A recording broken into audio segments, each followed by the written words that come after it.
Hi, welcome back to the Aura Edit. I am your host, Danya Jimenez, and today is the Lunar New Year. So happy Lunar New Year. It is a wood snake year. I'm a snake, born in 1989. So that feels nice, sort of. And it's also the Lunar New Year always falls on the Aquarius New Moon. So today is a pretty powerful new moon to work with if you want to set intentions and sort of think about the things that you want to unfold over the rest of the year. I actually sat down and did my meditation and my journaling, and that's all I do with new moons. I just want to share that sometimes there's like complications with the new moon. There's not like great astrology around it. So sort of depending on what else is going on in the sky, I don't like set goals or intentions with every single new moon. We have 12 a year, but for the most part, a new moon is a nice blank slate. It is a time to think about it. It's usually towards the beginning of the month or towards the end of the month. So it's a good time just to like sit and check in. And for me, I woke up this morning and it felt like a new year. It felt like fresh energy. It felt like everything that has happened in January until now has been just kind of moving through some murkiness and moving through just some past pieces that needed to be integrated, and I just woke up ready to go. So one of the things I think about when I am setting intentions, and I think there's so much content around like manifesting your dream life and all of these different things, and people think very materially, which is important, right? It's totally important to be like and detailed about like I want this kind of environment to live in, or I want to drive this car, I want my business to be this successful, or I want this romantic part, whatever it is. Like it's good to be specific with those kinds of like external tangible pieces. But when I set intentions, I try to think about less about the thing and more about like how I want to feel. Like I try to get to the feeling beneath it, because like you can take a romantic partner, right? Why do most people want a romantic partner? So they can feel treasured, they can feel loved, they want to have somebody who feels like is always on their side. They want to feel safe, right? Like what's underneath those feelings. So I tend to think about not just the end goal, but why is it that I want that end goal? What is that end goal going to provide me that I don't maybe already have in my life, but also just tap into that feeling. I feel like it's more impactful, it's more successful if you think about it that way, at least in my experience. So I sat down and I journaled and meditated right before recording this, and the intention that came through for me, obviously I'm working on this podcast now, I'm working on a couple different projects with clients, but I'm also working on, as I mentioned in the last episode, organizing and working on a book. So what came through very clearly for me was I am successful without strategy. And so that definitely ties into what I said in a past episode about like working with the perfectionism of just like, let's do it, let's produce it, let's make the things, and we'll get feedback, we'll adjust, we'll be able to pivot and turn and all of those things. Sorry, I'm wearing way too much lip gloss, and I I realized that in the last episode. I'm like, what is going on with my lips? So anyways, so that was the first part of the intention that I set this morning an hour ago when I was journaling. I am successful without strategy, because again, I can get just so tied up in the mechanics of things that it blocks my flow. And that's a great word to think about too. I woke up today and just felt more in flow. It felt like the physical blockages in my body were removed. I had mentioned that like sometimes when I'm feeling financially unstable or just like the future feels unclear to me, my back tenses up, and today was the first day that I woke up and it was like nothing, absolutely nothing. But I did want to mention like how, cuz I was like, "Oh, I know how to move through that." But I'm like, let's share details so that people can know how to do the same, like if they feel a tightness in their lower back. So I'm obviously not a doctor, but I strongly believe that most of our not serious medical conditions, but most of the like aches and pains that we carry in our body are tension related. So like people who have chronic like shoulder and neck pain and or lower back pain or whatever it is, it's because you have like a story that's going on that's making you feel that way. So neck and shoulders, I feel that a lot, and that often is like the weight of the world. A lot of women have the neck and shoulder stuff, which like yeah, you could be like, well, we wear bras and we're holding up weight on our chest all the time. And that's fair too. Like either way, it exists. And one of the ways I have felt able to like dissipate that, I mentioned acupuncture is a way that I can move through that, but somatic release is the other one. So tons of videos, Google. I specifically purchased a course from, her name is The Workout Witch. And yeah, she's a Pilates instructor. So I feel like the mind body connection that she shares in those videos is really great. But like I said, there's so many videos if you look them up on YouTube, and it's really subtle movement, which I find really interesting because I'm kind of like, I like sensation. I'm not necessarily a sensation junkie, but I like to work out kind of in more aggressive, hard ways. And so moving slower and controlled is more of a challenge, which I like to embrace. For instance, for my lower back, one of the things that she has you do is you just like lay on your side, kind of like in the fetal position, but on your side. You put a hand in front of yourself and you just like gently rock yourself back and forth.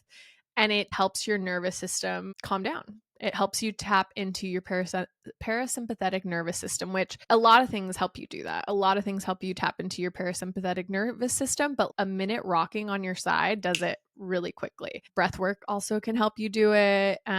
Yoga, especially like yin yoga, can help you just like downgrade it. Basically, it's you're trying to take yourself out of fight or flight. You're trying to just come back to base and a nice like calm foundation for that. I just wanted to like dig into that a little because I was like, oh, I know how to move through it, and I'm like, oh, but maybe you don't. So those are the ways that I tend to do that. And the other thing, I woke up and I was just driving to the gym, and I just started to think about all the ways in which my life has worked out. When I was originally writing a book in like 2017, I called it Recognizing Your Road. And it was really around that concept. So when you're feeling scared about something, I call it like worst case scenarioing, but basically thinking of like, what's the worst fear, and like digging. And I've also heard feedback from people that that's when you're in like extreme fight or flight, that's maybe not as helpful because you can kind of get stuck there. But I like to follow like the rabbit hole of like everything ended up working out, or just the times in my life where exactly what I needed appeared, and maybe it wasn't in the form that I thought it was going to be, but all of those needs that you have get taken care of. This is a very old example that I that I think about a lot. I got LASIK when I was 24, like for my 24th birthday, and I was so grateful. And so this is part of it. My aunt, when I was 18, had started putting less like $50 a month into a savings account for me to help pay for the LASIK eye surgery. She did that for years and years and years. So I had the amount that I needed for LASIK, whatever that amount. I had that in that account when I turned 24. But at the same time, my roommate like surprised me and was like, "Oh, I'm moving out." And so overnight I was like, shit, I make $30,000 a year because that's what I used to make back then. I need to pay a security deposit, move, do all of these things. It was just like a huge financial burden. And it turned out that the money that I was going to use on LASIK was the exact amount of money that would help me do that, move successfully and easily and fluently. And so it worked out. And then I put LASIK on a credit card, a care credit card, and paid it off within like a year. All of the things aligned for me to get everything that I needed, right? Even though it wasn't in like the form that I thought it was going to be. So that's something that's one of the moments in my life where I reflect on the way like things working out well for me. So yeah, so I hope that you find some time today. I'm going to try and put this episode out so you might not hear, and it's okay. You can set intentions around the new moon, within honestly like 10 days of it. I would do it like closer if you can. Just wait till next month. But this one's a particularly powerful one. So if you have the time, then do that. The other thing I've been thinking about or exploring or sitting with quite a bit or coming back to is there's this meme, there's this trend online of like what radicalized you, like what made you, you know, just kind of assess the systems that we live within and go, it didn't need to be like this. Or or there's also the meme of like girls girls achieve consciousness at like age 4 and men at like 30 are like, I had this epiphany. And it's like, yeah, man. Yeah. So for me though, like what radicalized me was sitting in LA traffic. I think I might have been 7 or 8 years old. I remember sitting in the car with my mom. We were on, it must have been the 5 freeway, and we were going north. And I just remember looking around and being like, this is so, and I guess this is also like a Virgo mind, a child Virgo mind. This is so fucking inefficient. Like I was just, why is it this way? And why are we all sitting in traffic? Why aren't there like multi-dimensional, like why are we all in this same lane? Why can't some cars be floating above the others? I just started to think that way of like, it didn't have to be this way. We chose the freeway system, made me think, oh God, like this was somebody's idea and it's not a great one. Like it maybe was an okay one when they came up with it, but this needs to be improved. It doesn't have to be like this. And that was really kind of that thought process of like, oh, we made everything up, so we can make anything else up. It doesn't have to be this way. And that's just that's something I hold tight to. I hope it's something that you hold tight to, because it's already a bumpy year. This is going to be a massive year of transformation. You will not recognize your daily life a year from now. And so just holding on to it doesn't have to be, especially now there's so much Aquarian energy. Today's the Aquarius new. If that needs to be your mantra right now, it doesn't have to be this way, then let that be your mantra, because that can help like grease the wheel. That can help like get the juices flowing, and just thinking about like, well, then how could it be?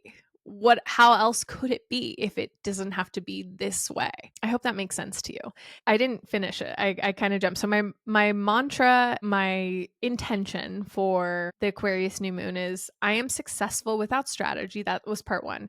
And then my diversification dissipates desperation. So I love alliteration, obviously. But that specifically is, and I saw a TikTok about this that like sort of reinforced the idea, and I really liked that.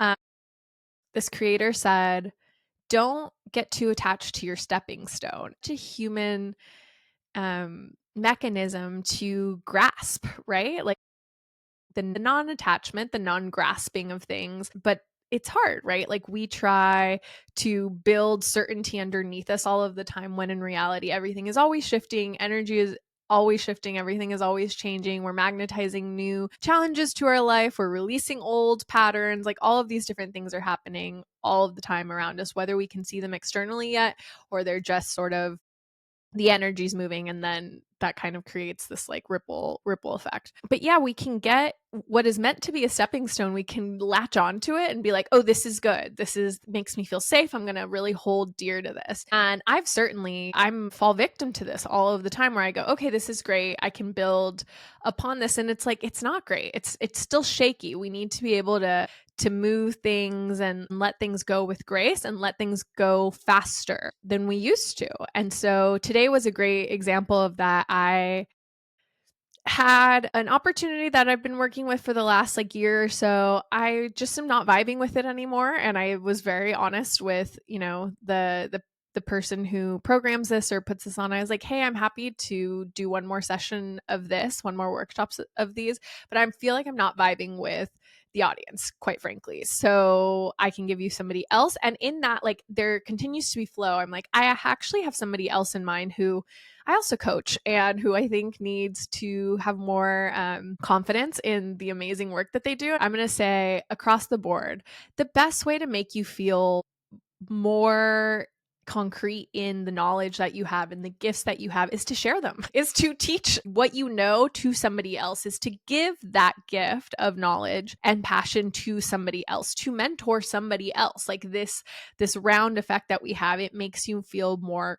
concrete in your abilities, and then that helps with your expansion. It's all very mutually beneficial. So anyways, this other person that I had a session with last week and was thinking about ways for their growth, I said, you know what? I think this person could really actually step into this role that I've been doing the last year and a half, and I liked, but it's not in alignment with where I want to go. And then the program director, I was really honest. I'm like, I kind of feel like I vibe, at least right now, I definitely vibe with like more feminine energy. I'm more interested in supporting women or, individuals who have more feminine energy in pursuing their goals. And I like people who are just like, they have an idea, they're starting out, like, or they have been working on something and they're ready kind of to pivot or scale it a little bit. Like, I like people in these moments where they're ready for change, they want change, they're trying to kind of attract the right people and partners to do it. I have a harder time with people who are like, this is the way I've always done it and it's gotten me to here and this is really success. Like, there's a lack of flow and that feels more like a blockage there.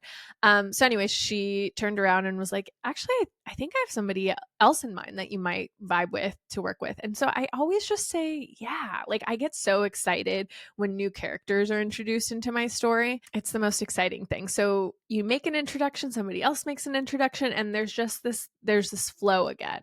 There's this movement. And that's really, I don't know, I feel like that's exciting and an opportunity to, again, diversifying your work and what you're focused on. It really does help eliminate some of these like ghost patterns that we have of like clinging to things or attaching to things. It's just like, oh, everything's always changing, there's always new opportunities welcoming themselves in, and how can I more fully embrace that? How can I just say yes instead of being scared, and even saying like, it's yes for now. Like, you can always choose again is one of my favorite things to say and to come back to for myself, is I can always choose again. Yeah, I can say yes this time. And then sometimes you have to have the difficult conversation, and that's okay too. You're practicing. You have to be able to say the difficult thing, and it's not fun, but it unlocks the next level. It really truly does. Okay, I wanted to just read a little, and I love writing physically. Like, I find that I switch back and forth between like typing and physically writing, but I'm very much in like a writing phase. So I feel like I covered a lot of this, but I'm just going to read it. I want to share with others all the ways I ground myself, all the little ways I find support in the abundance around me. Not to become overly attached, but to simply observe all the ways in which it worked out for me right in the nick of time. The truth was that it was always going to work out. And when I wade through the uncertainty, the ghost patterns, they're simply little whispers that no longer hold me in the same way. I can consciously toggle between the me and the we. So there's a lot there, definitely. But the ghost patterns of like these old ways of thinking, these old ways of being. And I think that connects to the perfectionism piece that I'm working on too.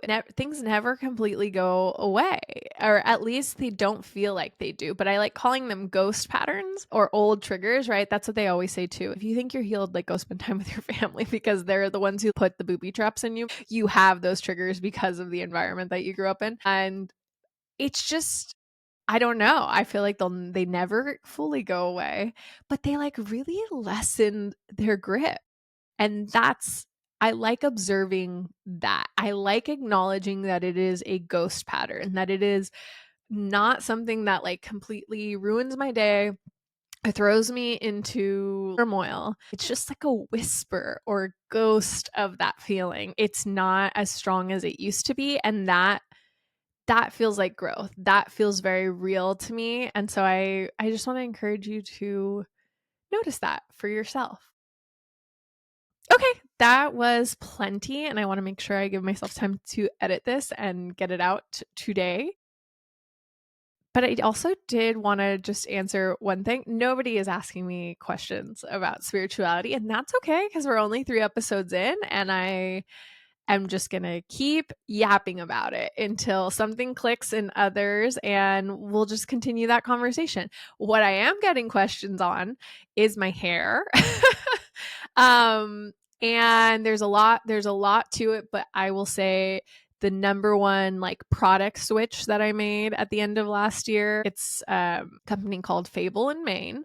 and I use their like volumizing heat protectant spray. Ask yourself honestly, Fable and Mane is like Ayurvedic. When you think about it, who has the best blowouts? It's the Bollywood girlies. Like they have the best hair. It's bouncy, it's big, it's shiny, it's just gorgeous. And so yeah, I saw this brand, it popped up at Sephora. I also now order it like straight from them, and owned by an Indian woman. And yeah, it's apple and onion. So sounds like something you can make yourself, probably, and sounds like something that they've probably been making for a really, really long time. And that's what it is. It's an apple and onion spray, and it like thickens your hair. There's more to it, which we can talk about, but I just wanted to throw that little piece out. Fable and Mane volumizing spray. That's what I've been using on my hair. Cool. Like, rate, subscribe, review, all the fun things. Share with a friend. If you have a friend who is going through it and you're like, actually, I know somebody who throws a lot at you, feel free to share the podcast with them. Thanks.